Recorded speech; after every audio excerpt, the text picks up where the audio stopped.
All right, so today we're going to dive into something kind of different, something a little bit, well, manipulative. How intriguing. Yeah. Right. We're going to be dissecting the art of manipulation. It's this book from 79. Now, when you say art of manipulation, people might be thinking like shady hypnotists or something. Totally, but it's actually way more grounded than that. It is. It is. And what makes this book so interesting is the author, R.B. Sparkman. This guy, he didn't just study manipulation from afar. He lived with con artists. Wait, seriously, he lived with con artists, like as roommates. You got it. Imagine the dinner conversations. I can't even. Okay, so Sparkman learned all these manipulation tactics firsthand, but not in a good way, I'm guessing.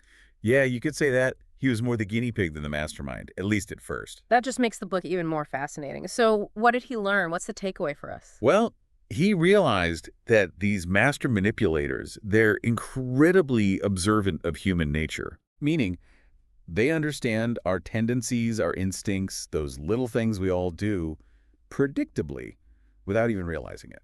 So they're not fighting human nature, they're using it. 100%. It's like judo, using your opponent's weight against them. And the thing is, anyone can learn to do this. Okay, hold up. When we say anyone can learn to do this, we're talking ethically, right? Like, we're not sending people out there to become con artists. Right, right, of course. We're talking about using these techniques for good. For good, so more like Jedi mind tricks. Exactly. But instead of using the Force to get a free ride on a spaceship, you're using it to, I don't know, negotiate a better salary or finally convince your roommate to do their dishes. Okay, now that's something we can all get behind. So let's dive into the nitty-gritty. Sparkman spent years living with these, let's say, resourceful individuals. What's the first sign someone might be trying to pull a fast one? One thing that Sparkman noticed over and over again was how these manipulators would practically trip over themselves to come across as trustworthy. Ah, so they overcompensate. Like, the lady doth protest too much. Exactly. It's like they know, deep down, what they're doing is a little shady, so they lay on the charm extra thick. Okay, so red flag number one. Excessive flattery, someone going way overboard with the compliments and reassurances. What else? What's another telltale tactic? Sparkin talks about this other tactic, the riches to rags story. Basically, these con artists would spin these elaborate tales of former wealth and prestige. Okay, so like, I used to be a millionaire, but then I lost everything. Yeah. And it was always some sob story. Right. A bad business deal, a natural disaster, you name it. And I bet they'd use that to explain why they needed a loan, or... Bingo. They'd play the sympathy card, make you feel bad for them, lower your guard. So, lesson learned. Be wary of sob stories, especially when money's involved. What other tricks did Sparkman pick up on? What were these con artists really good at? Well, this one might surprise you. Sparkman talks about how these guys, they were masters at making other people feel like they needed them. Wait, what? How do you even do that? Isn't that the opposite of what you'd expect? It is, and that's what makes it so effective. He calls it the I don't need you approach. Okay, I am all ears. I don't need you. How does that work? Sparkman gives this example of a land salesman he knew, this guy named Hardy. Hardy would tell potential clients that he'd already met his sales quota for the month. So he's like, I don't need your business. Precisely. He'd even brag about this trip to Acapulco he'd won, basically implying he was doing them a favor by even talking to them. That's wild. So instead of being the desperate salesman, he becomes the prize. 100%. And there's actually a psychological principle at play here called reactance. Reactance. Okay, break that down for me. Basically, people are more likely to resist if they feel pressured or like their freedom's being threatened. But if you flip the script, make them feel like they're the ones with something to gain. They come running. Exactly. You sidestep that resistance. So playing hard to get, acting like you don't need something, Yeah. it actually makes you more desirable. It's counterintuitive, but it works. Mind blown. And this isn't just for, like, dating, right? Oh, no, this applies to so many areas of life. Negotiating a raise, getting your kids to eat their vegetables. Fascinating. All right, so you've got excessive flattery, the riches to rags story, and the I don't need you approach. What else? What other sneaky tactics did Sparkman uncover? This next one is a big one, and it's something that often gets used in, well, let's just say, less than ethical ways. Oh, okay, lay it on me. Intermittent reinforcement. Intermittent reinforcement. Okay, that sounds vaguely familiar from, like, Psych 101, but give me a refresher. What is that again? It's basically the idea that if you give a reward, like praise or attention, inconsistently. So sometimes you give it, sometimes you don't. Exactly. It actually creates a stronger behavioral response than giving it out all the time. Wait, really? That doesn't seem intuitive. I know, right? Hmm. But think about it this way. Sparkman compares it to this experiment with pigeons. Pigeons. Okay. I'm listening. They found that the pigeons were more likely to peck at a button if they received food pellets randomly, rather than every single time. It was that unpredictability that kept them coming back for more. So it's like a slot machine for pigeons? Exactly. The thrill of the unknown, the possibility of a reward, it's a powerful motivator. Okay, so how does this play out in, say, a romantic relationship? I can kind of see it, but Well, Sparkman gives this pretty intense example in the book about a woman who was trapped in an abusive relationship. oh no. I know, it's a tough one. But it really illustrates the point. The guy, Bill, he was charming and attentive sometimes, but other times he was distant and even cruel. And that kept her hooked. It's like that cycle of abuse you hear about, where the victim is always chasing that next hit of kindness. It is. And again, we're not condoning this behavior at all. It's horrible. Yeah. But Sparkman uses it to show how powerful intermittent reinforcement can be, even in the most unhealthy situations. It creates this addictive hold over someone. Because they're always hoping for that next reward, that next moment of connection. Exactly. And because it comes and goes, it keeps them from walking away. They get stuck in that cycle. Wow. That's Hmm. that's dark. But it makes sense. It's like those random food pellets for the pigeons. They just keep pecking away, hoping for that next reward. So, with that in mind, how do we use this tactic ethically? Because you mentioned earlier that it can be used for good too, right? It absolutely can be. Think about a manager who's trying to motivate their team. Instead of showering employees with constant praise, which can actually lose its impact over time, they could be a little more strategic with their positive feedback. So mix it up a bit. Give praise when it's truly deserved, but don't overdo it. Exactly. You want to keep people striving, keep them on their toes in a good way, and that element of unpredictability can actually be quite effective. Interesting. So it's not about being inconsistent just to manipulate people, but about using variations strategically. You got it. And speaking of being strategic, let's move on to a technique for winning arguments without actually arguing. Now, that sounds like something I need to learn. Tell me everything. This is something Sparkman calls the Unargue technique. And it's all about winning people over, not by outshouting them or proving them wrong, but by, well, doing the opposite. Ooh, reverse psychology. I'm intrigued. Kind of. It's more like psychological jujitsu. Instead of meeting force with force, you use your opponent's momentum against them. Okay, I'm listening. How do we do this? Give me the steps. So there are 6 steps to the Unargue technique. And it all starts with building rapport, creating a sense of connection before you even get to the disagreement. Sparkman calls this first step the soulmate tactic. The soulmate tactic. I like it. So we're talking about finding common ground, highlighting shared values, that sort of thing. Precisely. You're not trying to become best friends, but you are trying to establish that baseline of mutual respect. It's about saying, hey, we might see this issue differently, but we're both coming at this from a place of good intention. I can see how that would make someone more receptive to what you have to say. Right. You're disarming them with kindness and understanding. And then, once you've got that foundation, you can move to step 2. Right. Step 2. What's the next move? So, Sparkman has this technique for those times when you're dealing with someone who's being evasive or maybe not even fully aware of their own feelings. He calls it the direct question. Ooh, I like the sound of that. It sounds very to the point. Give me an example. Let's say you're trying to get your boss on board with a new project, but they keep giving you these vague reasons why they're hesitant. The dreaded, I'll think about it. Yeah, exactly. So instead of dancing around the issue, you could use the direct question. You could say something like, besides the budget concerns you mentioned, is there any other reason you're hesitant to move forward with this? So you're calling them out, but in a respectful way. You're forcing them to be upfront about their true objections. Precisely. And oftentimes, that directness can be incredibly disarming. It shows that you're not afraid to have those tough conversations and that you genuinely care about understanding their perspective. That makes sense. It takes the power away from those unspoken objections, those elephants in the room. Okay, so we've built rapport. We've gotten to the heart of their hesitation. What's next? This is usually where I'd mess things up, get defensive or argumentative. And you're not alone.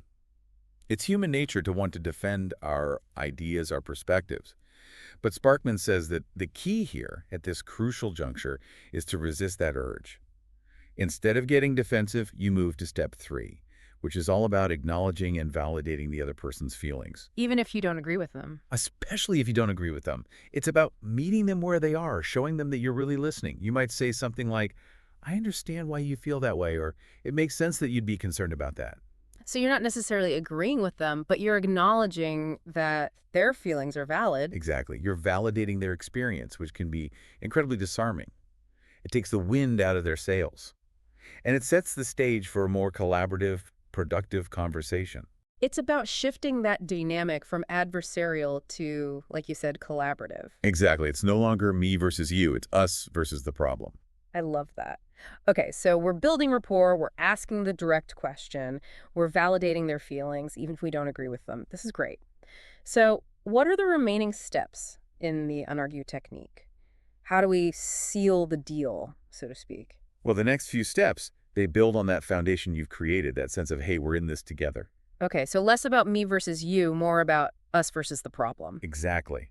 And Sparkman suggests that in step 4, you shift the focus to solutions. Instead of getting bogged down in who's right or wrong, you start brainstorming together. So it's less about pushing your agenda and more about finding a win-win. Precisely. You're showing them that you're not just trying to win the argument, but that you genuinely care about finding a solution that works for everyone involved. That's a really important distinction because I think a lot of times we get so caught up in being right that we forget about the bigger picture. Oh, 100%. But this approach, it takes the ego out of it. It's not about keeping score. It's about finding that solution that moves everyone forward. Okay, so we're brainstorming solutions, we're finding those win-wins. What's next? How do we get them to actually buy into it? That's where step 5 comes in. This is where you subtly emphasize the benefits of their cooperation. So you're highlighting how it helps them achieve their goals. Exactly. Remember that I don't need you tactic we talked about earlier? Yeah, the one where you act like you're not desperate for their agreement. That's the one. It can actually be quite useful here, too. Okay, I'm curious, how does that work in this context? Well, you're not being arrogant about it, but you are subtly conveying that you have options. You might say something like, I'm confident in this approach, and I'm sure I could find other ways to make it happen, but I genuinely believe your involvement would make it even stronger. Ah, I see. So you're not threatening them, but you are reminding them that they bring something valuable to the table. Exactly. And that their cooperation is, well, in their best interest, too. It's like you're appealing to their sense of self-interest, but not in a manipulative way. It's more like you're inviting them to be a part of something bigger than themselves. You've got it. And then, finally, step 6, saving face. Saving face. Okay, I've heard of that, but give me a refresher. What does that mean in this context? Even if they're ultimately coming around to your point of view, you want them to feel good about the outcome. So you're not rubbing their nose in it, you're letting them walk away with their dignity intact. Exactly. Sparkman suggests things like admitting you were wrong about a minor point or offering a small compromise on your end, just something to sweeten the deal. Those are great strategies. It lets them walk away feeling like they won something too, even if it wasn't the entire argument. Well, exactly. And that can make all the difference in terms of preserving the relationship and avoiding any lingering resentment. Because nobody likes to feel like they've lost, right? Exactly. It's about respecting their ego, even as you're guiding them towards a more, shall we say, mutually beneficial outcome. I love it. Okay, so the unargue technique, it's like a masterclass in emotional intelligence and strategic communication. It really is. And the best part is, it's not just for winning arguments, right? These are skills you can use in all areas of your life. Oh, absolutely. Negotiating with your kids, getting your ideas heard at work, even navigating tricky conversations with your in-laws. You got it. It's about understanding human nature, understanding what makes people tick, and then using that knowledge to create win-win situations. Which, let's be honest, is a much better alternative than constantly feeling like you're at war with everyone. Amen to that. Life's too short for all that drama. Right. So we're learning from the master manipulators, but we're using those powers for good. Exactly. We're becoming Jedi Masters of persuasion. But for real, though, this knowledge, it can be incredibly empowering. It can help you build stronger relationships, communicate more effectively, and ultimately create a more harmonious and fulfilling life for yourself. I love that, because at the end of the day, isn't that what we all want? I think so. I think so. So Sparkman, he learned all these tactics from con artists, from people who are using them to take advantage of others. Right. He saw the dark side of manipulation firsthand. But then he turned it around, right? He used that knowledge to help people. He did. He did. And, I think there's a really important lesson in there, which is that knowledge itself is neutral. It's how we choose to use it that matters. Exactly. Yeah. You can use your knowledge of human psychology to manipulate and exploit, or you can use it to connect, to build bridges, to make the world a better place. And hopefully we're all choosing the latter. I hope so, too. I hope so, too. Okay, so we've talked about the dark side of manipulation, but Sparkman's book also offers a ton of practical advice for how to use these tactics ethically. And I think one of his most important pieces of advice is this: let sleeping dogs lie if they don't affect your vital interests. Ooh, that's a good one. I like that. Pick your battles, right? Exactly. Sparkman, he learned the hard way that arguing about every little thing, it just creates unnecessary conflict and drama. It's exhausting, too. Who has the energy for that? Seriously. And it often backfires, right? You end up pushing people away instead of bringing them closer. 100%. So yeah, choose your battles wisely. Save your energy for the things that truly matter. So how do we know when to let it go?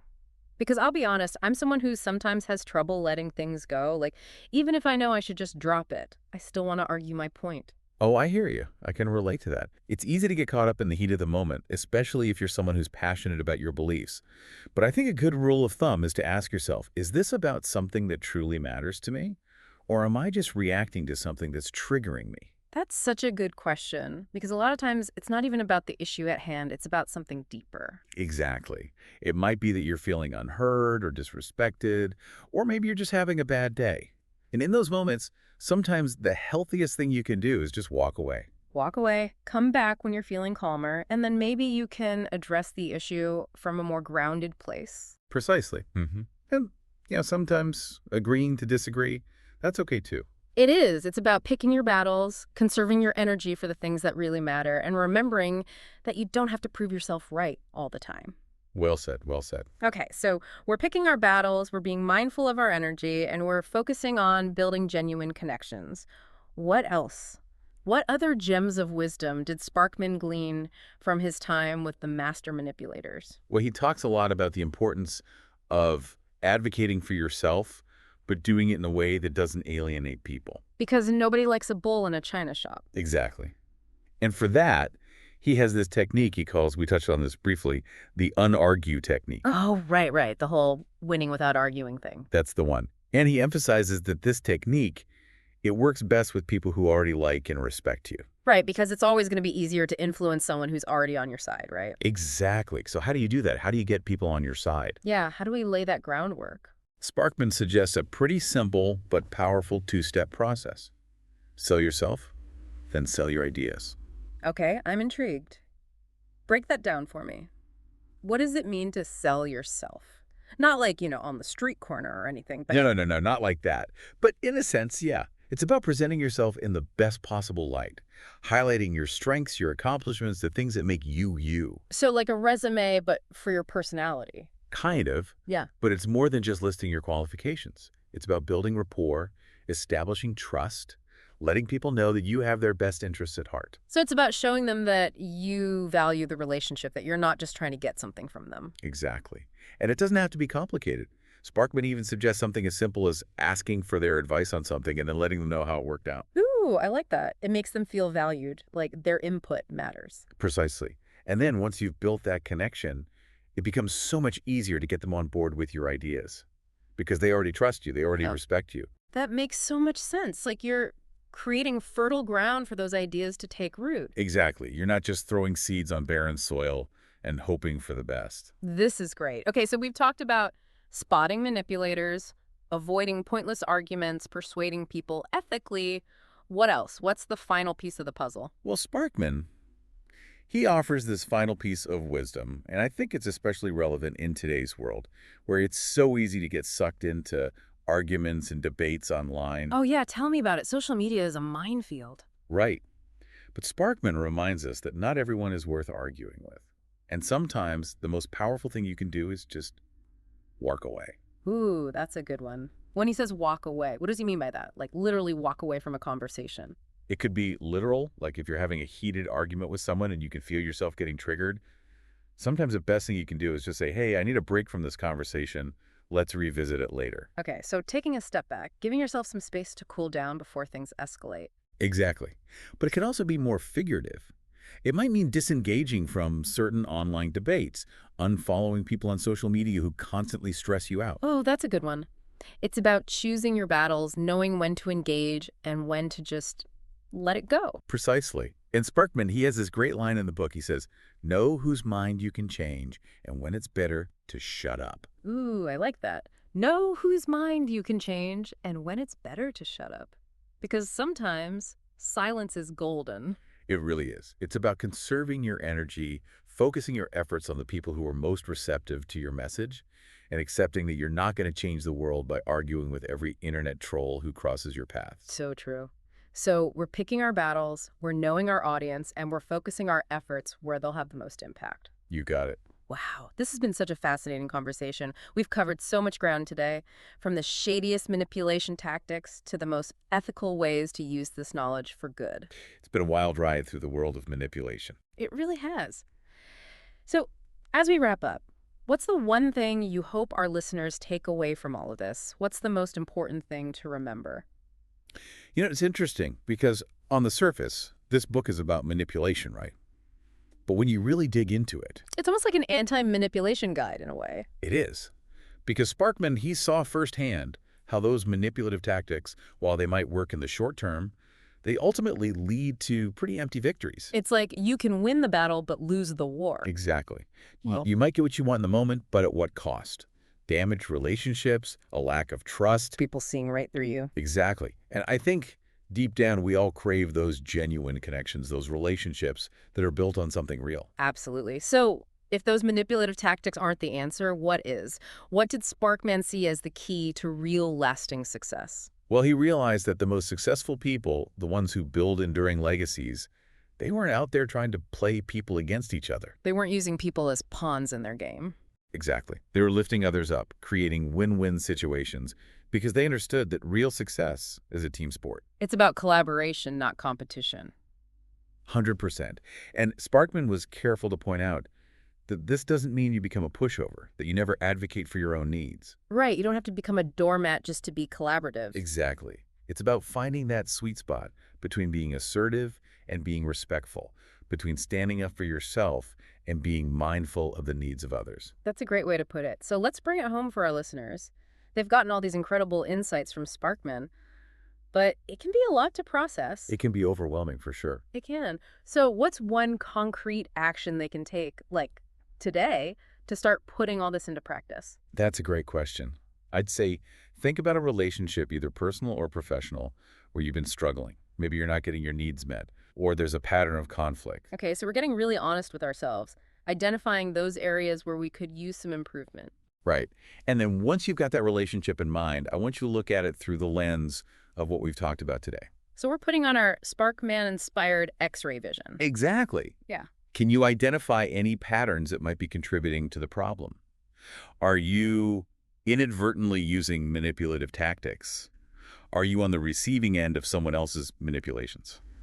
I love that. Because often just bringing awareness to those dynamics can be a game changer. It really can. It's like that saying, once you see it, you can't unsee it. So true. But awareness is just the first step, right? Then what? How do we actually change those patterns? Well, that's where the real work begins.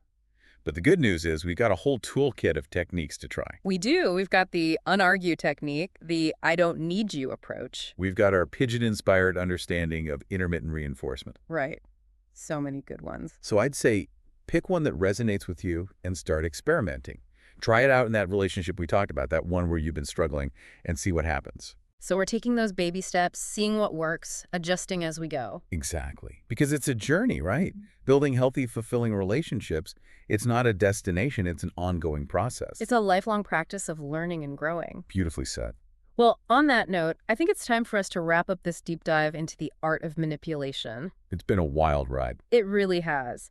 But I have to say, I'm walking away feeling not just more knowledgeable about these tactics, but also more hopeful. Hopeful. How so? Because I think Sparkman's story, it reminds us that we all have the power to choose how we show up in the world. We do. We can choose to use our knowledge to manipulate and exploit, or we can choose to use it to connect, to empower, to make the world a little bit brighter. And I think that's a beautiful message to end on. It is. So for everyone listening, thank you for joining us on this journey. We hope you learned a lot, laughed a little. And maybe even had a few aha moments along the way. Wow. Exactly. And remember, the power of persuasion, it's not about trickery or manipulation. It's about understanding human nature and using that knowledge to build more authentic, fulfilling relationships. Couldn't have said it better myself. Until next time, keep those conversations flowing and remember to always choose kindness. And collaboration. Yes, and collaboration.